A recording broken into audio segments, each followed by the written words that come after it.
Give me a rack, this the rack. Hit and run.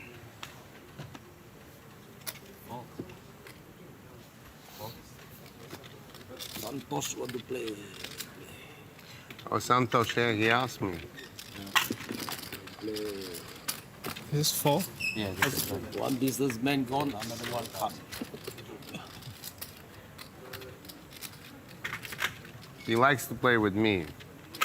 That's it. Santos is good for the game. Really? Club and hut, with the exact club and hut. This is actually It's my favourite hand. It's a tip for dealer. Thank you very much. I've got to play this hand.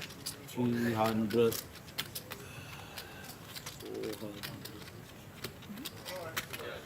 130. So we got a straddle from Leon, a raise from Wayne, Jungleman, try Dan. Smooth calls pocket eights, and Punnat Ponsri wakes up with pocket aces. 54,000. Playing some deep stacks.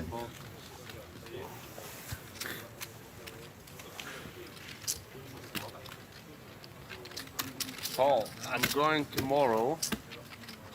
12. 12 o'clock. Probably won't see you. Dan will be calling with Thank two you very eights. much for the invitation. November. Yes, thank you. Good luck. We're playing a nice, casual, friendly 1,000, 2,000, 4,000 game here on Triton Poker. King 10 of Hearts opens it up from under the gun. Over around to Dan Cates and the cutoff with pocket eights. He opts to call, which is the only play that makes sense. Some players think they should re-raise all of their medium pairs every time because they're probably good. And they are probably good. But if you get 4-bet, it is a disaster because then you have to fold out a hand that flops very, very well. It's very nice when you can call in position and have the potential to make a set or a middle pair. This is a great spot to call, as Dan does. Over round to Punnat in the small blind with the ace in the ace. He has it. He makes a very nice raise size to 54,000, which is about 5.5 times the initial raise. A lot of players think they need to re-raise small because they really want to get called when they have pocket aces.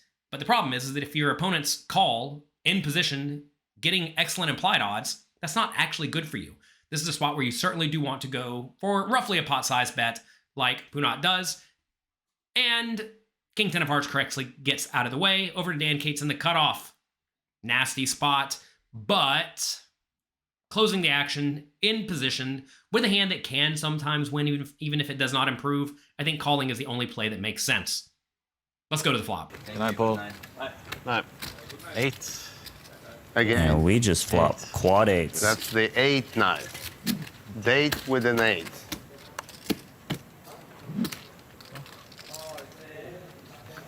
Only getting better. Triton co-founder Paul is going to step away to let another player come in. 44. And this is just disaster for Punnat Ponsri. And they're playing. They started this hand for at least 400K.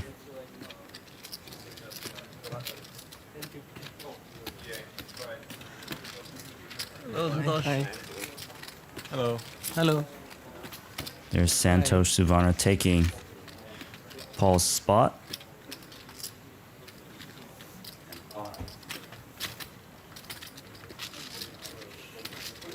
The flop comes 8-8-6. Some people have all the luck, am I right? Punnat with the pocket aces, I think, should bet frequently and small. This is a situation where Punnat has lots of overpairs and Dan Cates does not.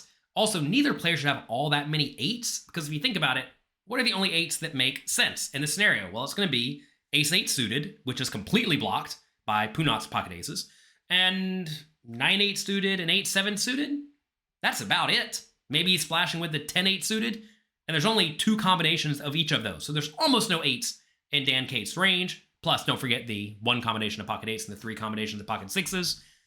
That's not a lot of combinations. It's very easy for Dan Cates to have an overpair in this situation, or something like ace jack of diamonds, or king jack of diamonds, or queen jack of diamonds, something like that with a backdoor straight draw, backdoor flush draw, that may feel inclined to float one time, because this is a spot where, if you think about it, Punnat can't have all that many 8s either. So I definitely love Punnat's small bet. I think he should do this with most of his range. And then Dan Cates, with his quads, has a really easy call. A lot of people think they need to raise because they want to get money in with the nuts. But no. When your opponent is drawing dead You want them to stay in the pot. Let's head to the turn. Dan with the slow play.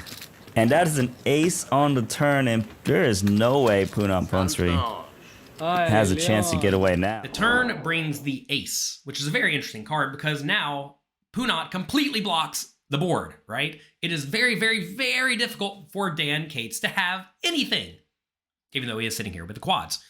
So when Dan's underpairs get substantially worse on the turn, and when all of his flop floats probably also get substantially worse, this is an excellent spot to check. At this point, both players are highly incentivized to keep the other player in the pot. And if you think about Dan Cates' range here, he's gonna have a pretty difficult time calling if Punnat does put in any bet. So the only good option is to check and do everything you can to make the loose, aggressive, battling Dan Cates stay in the pot and hopefully run a bluff. He's got top boat. Alright. Check. Nice play. He thinks he's trapping. Great game.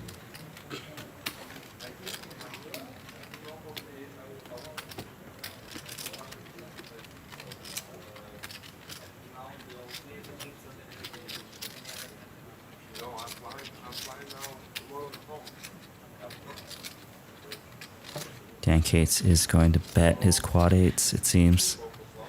Reaching for chips.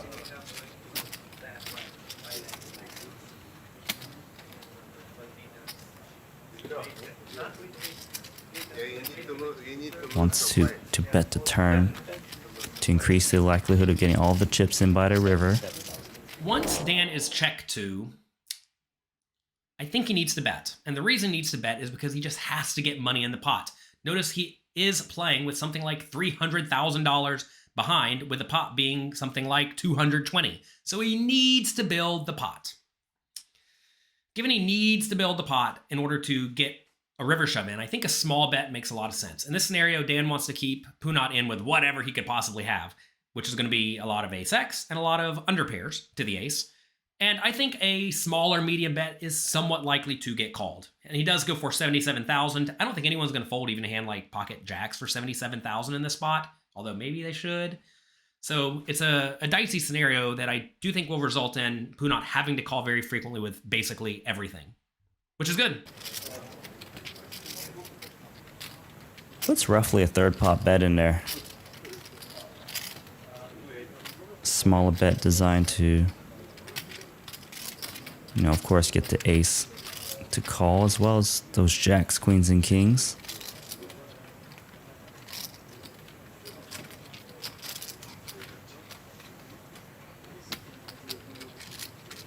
And that Punnat Punsri here is just loving this, but he's actually 75. only got one out to come back. Trying to feign weakness.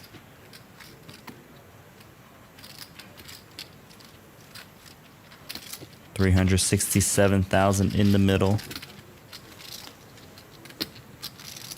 Backdoor flush does get there, but doesn't matter given their holdings.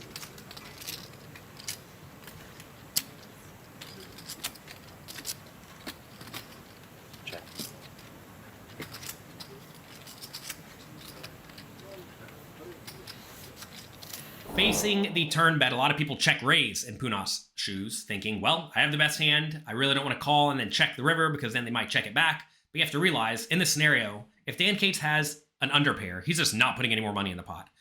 And if he has junk, the only way to get him to put money in the pot with junk is to call and then check the river. So Punnat does exactly that. He calls and then checks on the 5 of diamonds river.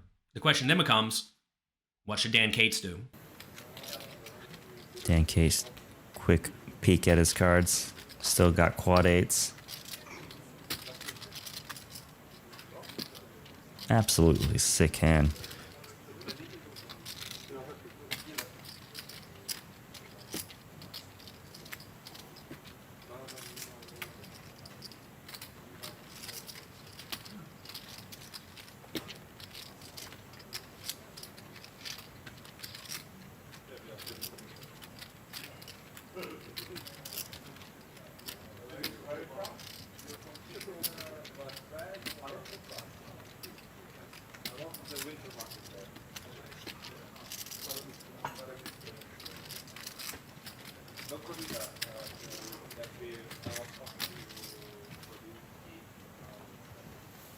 Is gonna push it all in, and Punnat Prince are gonna get the bad news. Shows his aces. Oh my god. Leon, Leon, Not full. Leon, Nice. Leon. Huh? Have a look. Leon, come have a look at the hands. Nothing. So sick. Sick. Very sick. Would even tear the hearts of gods. Ace again, Leon. Tear the hearts Date of with an gods eight. in half. There's only one option for Dan Cates. He finds it. He makes the trivially easy all-in when you have the nuts on the river. And not all that many chips. Notice in this scenario, he has less than a pot-sized bet. The only option is to go all in. Punnat snap calls. He thinks he wins. I would think that I win here every time. And he gets shown the devastatingly bad news. Tough luck. I realize this was a kind of extravagant, over-the-top hand from Dan Cates dressing like a person with no sleeves to this massive setup. And what I want to know is, what do you find to be entertaining in poker? What makes you watch a poker show over all other poker shows? Take a second, think about it, and write what you think in the comment section below. I also have another video I want you to check out discussing how to get value from 4 of a kind. And in this scenario, the opponent does not have a super duper setup that just must put all the money in. That's gonna be it for today. Good luck, have fun, make the most of your opportunities. Please click the like and subscribe button down below, and I hope you keep flopping quads.